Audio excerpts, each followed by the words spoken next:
In his youth, Cave Johnson became a successful business entrepreneur. In 1943, he founded Aperture Fixtures, a shower curtain developer and manufacturer.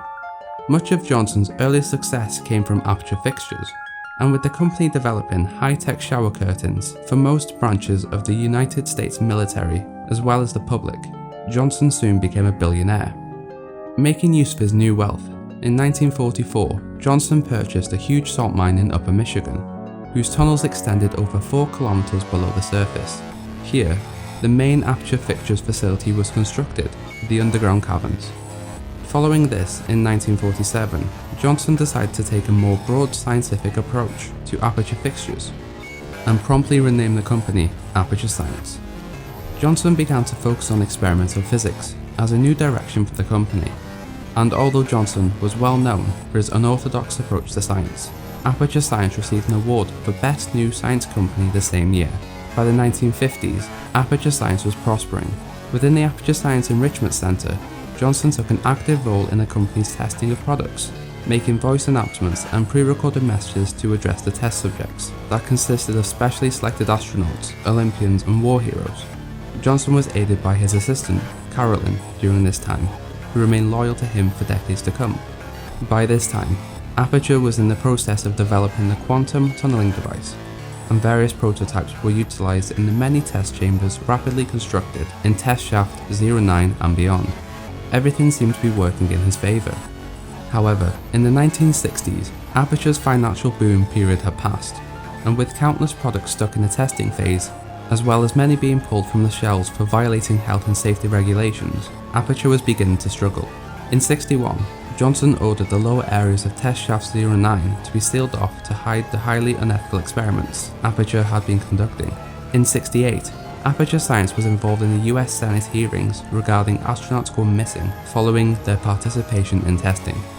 Later the same year, Aperture was declared bankrupt. As a result, the company could no longer afford esteemed members of society for testing, and instead resorted to collecting homeless people from the street. These subjects were offered $60 for their services, and offered an additional $60 if the subjects would allow themselves to be disassembled and then reassembled in the name of science. Johnson was quite bitter about Aperture's bankruptcy, and did not attempt to hide his dislike for the homeless people he was forced to hire. He blamed Black Mesa for Aperture's financial troubles, claiming that the rival company was stealing their ideas, but he could not come up with the support he needed for these accusations. And while Black Mesa continued to flourish, Aperture declined. By October 1976, Johnson had Aperture branch out in its selection of low-risk test subjects to include child orphans, psychiatric patients, and the elderly. He then laid out a 3-tier plan for the future of the company: the Heimlich counter-maneuver, the Take-A-Wish Foundation, and most notably, the Portal project, which gives birth to the development of the Aperture Science handheld portal device, also known as the ASHPD. Testing for the Portal project called for the construction of the Enrichment Center, a large area of the Aperture laboratories underground, consisting of test chambers and offices, where the test subjects tested the ASHPD. By the 1980s, Aperture remained in financial turmoil. Desperate for a successful new product, in 1981, Johnson purchased approximately $70 million worth of moon rocks for use in further mobility gel development, despite not having nearly enough to cover the costs, as he was told that he could barely afford $7 worth of moon rocks, let alone $70 million. Upon discovering that the moon dust served as a remarkable portal conductor, Johnson took an active role in its implementation into conversion gel. However, during the development of the conversion gel, Johnson contracted a severe illness as a result of his prolonged exposure to the moon dust, which slowly but severely damaged his lungs and caused both of his kidneys to fail. In response to Aperture's continued struggle for test subjects amidst financial turmoil, Johnson made testing mandatory for all employees. He stated that this dramatically raised the quality of the test subjects, but dramatically reduced employee retention. As a result, he finally moved to phase out human testing. During this time, Johnson continued to make pre-recorded messages over the intercom system.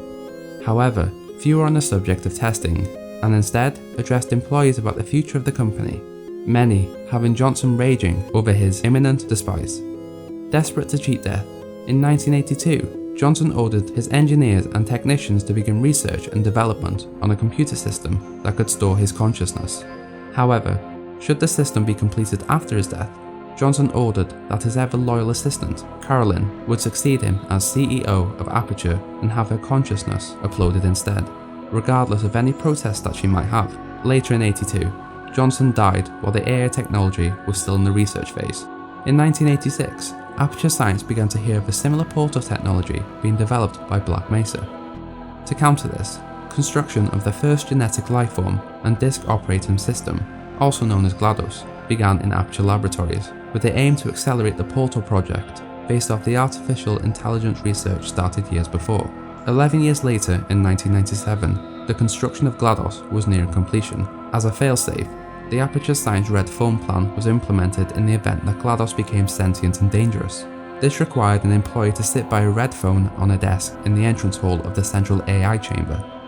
Carolyn's memories are uploaded to the system shortly after this, following Cave Johnson's orders. It is presumed that she died while merging with GLaDOS, although this is not documented. A year later, in 1998, GLaDOS was activated, but her memories of being Carolyn were suppressed or locked away in hidden files, and as a result, she attempted to kill everyone within 1/16th of a picosecond after activation. She was rapidly turned off again several times by Aperture technicians. Despite this, it didn't stop them trying to activate her. Undaunted, the scientists began attempts to alter GLaDOS's personality and curb her murderous tendencies by adding various personality cores to her system. At a later point in GLaDOS's construction, Doug Ratman, an Aperture Science employee, went to see his colleague Henry while he was designing a morality core for GLaDOS. Doug asked him what it was, to which Henry answered that it was the latest AI inhibition technology, that it would act on GLaDOS as her conscience. Ratman believed it was insufficient to stop her murderous intentions, arguing that you can always ignore your conscience. Sometime later that year, GLaDOS was activated on Aperture Science's first annual Bring Your Daughter to Work Day, which ended in an unspecified disaster. Shortly after this disaster, GLaDOS was fitted with the morality core. Eventually, GLaDOS claims to have lost all interest in killing, now only craving science and wanting to study and experiment with consciousness. She announced that she wanted to perform an experiment on the company's Bring Your Daughter to Work Day using cats and boxes. She claimed that she would have all the necessary materials. All she still needed was a little neurotoxin.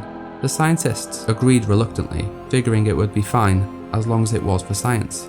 In May, possibly of 2003, GLaDOS was activated as one of the planned activities on Aperture's Bring Your Daughter to Work Day. A young girl called Chell took a part in this, as she was a daughter of one of the employees there. GLaDOS became hostile once more, and within 2 picoseconds she had locked down the entire facility, trapping all inside and flooding the facility with the neurotoxin she requested for the experiment. GLaDOS then began a permanent testing cycle using the captive Aperture employees, aiming to beat Black Mesa in the race for the Portal technology. She effectively lost this race on May 16th to Black Mesa, although their technology started an invasion of the planet. Meanwhile, the number of Aperture employees dwindled through the ensuing weeks of testing. The last surviving employee, Doug Ratman, managed to avoid captivity as a result of his paranoia and schizophrenia. Ratman's schizophrenia caused him to consider the companion cube as his consciousness, which allowed him to navigate through the facility safely, avoiding the turrets that GLaDOS had placed for him. He got a hunch about a test subject, Chell, who he thought might make a difference. He made his way to the file room and looked at her file. It said that she should never be tested, as she is abnormally stubborn and never gives up, ever. Convinced that she was the one he needed to stop GLaDOS, he put her name to the top of the test subject list, so that she would be the first to be picked in the next test. Ratman spent the next several months surviving in the test chambers and maintenance areas of Aperture. Having only 2 antipsychotic pills left, he kept them for the day that GLaDOS would wake Chell. Consequently, he began to lose his sanity as his schizophrenia completely took him over. He spent hours scribbling on walls, painting murals, graffiti, arrows, and hints for the day Chell would wake up and try to escape. He became more obsessed with his companion cube, his source for vice and logic. In 2010, Chell is awakened in her relaxation vault. Here, the events of Portal take place. Chell is guided through the Aperture facility by GLaDOS, utilizing the completed Aperture Science handheld Portal device. Chell finds the facility showing clear signs of decay and neglect, with GLaDOS showing signs of instability. Chell later comes across hidden alcoves in the chamber walls, finding the desperate messages written previously by Doug Ratman. Ratman observed from a distance, taking his last 2 pills he was saving for this day. At the conclusion of Chell's testing, instead of the cake she had been promised, she is met with an incinerator from which she narrowly escapes. Here, GLaDOS reveals her true murderous nature. Chell makes her way through the decaying maintenance areas of the facility in an attempt to escape. After many ambushes by GLaDOS and her sentry turrets, Chell finds herself in GLaDOS' main control center.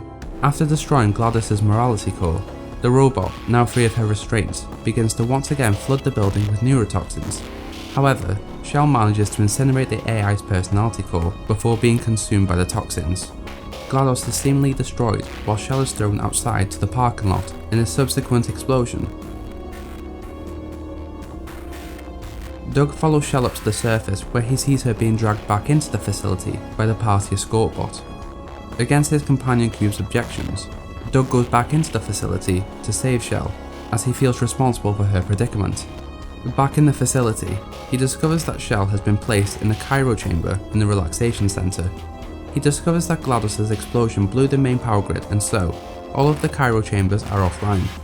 He attempts to reach the cryo control to rescue Chell, but without the advice of his companion cube, which is no longer talking to him due to the antipsychotic pills he previously took, he is incapable of selecting the right way and is shot in the leg by a turret and falls unconscious. Upon regaining consciousness, he is back into his psychosis, discovering that he can no longer rescue Chell. However, the companion cube tells him that he can save her by patching her cryo chamber into the reserve grid, placing her in stasis for an unspecified amount of time, but saving her from death. After doing so, he goes to sleep in the relaxation vault. GLaDOS' partial destruction is followed by a period of inactivity within the Aperture laboratories, during which time maintenance systems and personality cores maintain their functions. The facility remains in disarray, having become overgrown and dilapidated. An unknown amount of time later, Chell is reawakened by a personality core called Wheatley.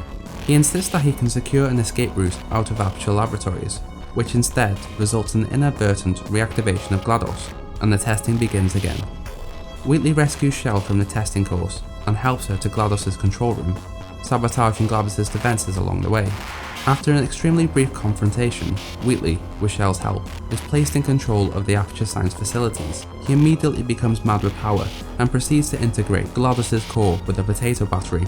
Chell makes her way back to Wheatley's lair, and after a relatively brief battle, puts GLaDOS back in charge. As a token of appreciation, GLaDOS allows Chell to leave Aperture Science and sends her back to the surface. Here, she stands before an endless field of grain, free, unaware of what has happened to the Earth during her absence.